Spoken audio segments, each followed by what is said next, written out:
Hey there, Sharon Horne, to day 44 of our Let's Grow annual challenge. Today we are working on relationships like we are the entire month.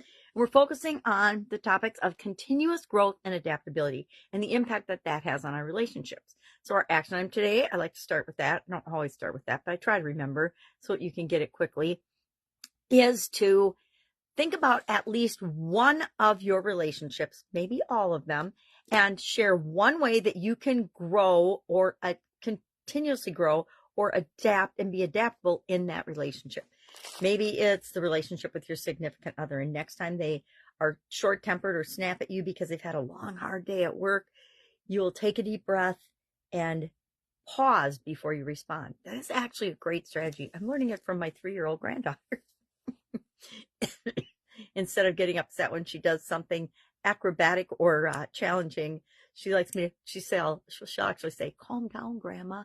Take a deep breath," and then she'll go, which actually really works. Her mom taught her that, which I totally appreciate from yoga and namaste and all that. So, what are some ways that we can continuously grow in our relationships? We've talked about these, and we'll continue to talk about these for the rest of this month.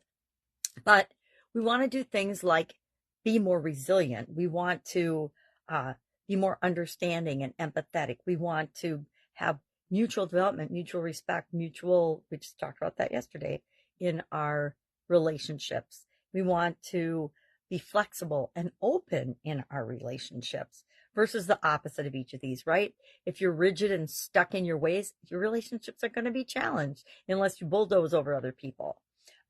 So how do we go about doing these things, and how do we go about continually growing and adapting in our relationships? Well, of course, open communication, active listening skills, and we'll talk about those a lot in communication. Embracing flexibility, right? We got to be flexible because life is changing all the time.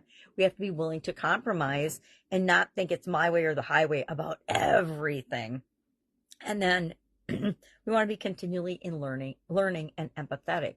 And of course, if you need more information on any of these, just ask, or better yet, be a self-starter and Google it. Check it out. Say, well, how can I be more empathetic? And believe me, you'll get list after list after list of ideas on how to do any of these things.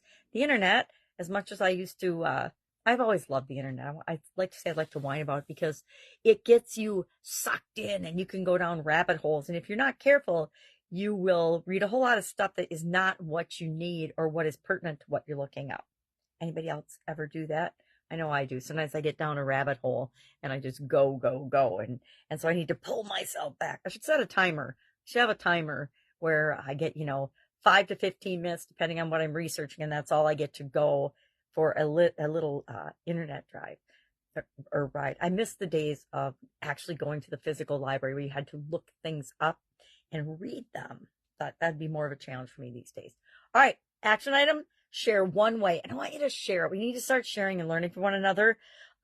It's easy to get involved in doing this just by ourselves, but I want us to really help one another out, because that's how we learn the fastest, is by modeling people that are having success in an area that we might need some improvement in. All right, any questions asked? Otherwise, I'll be with you tomorrow. Have an awesome day.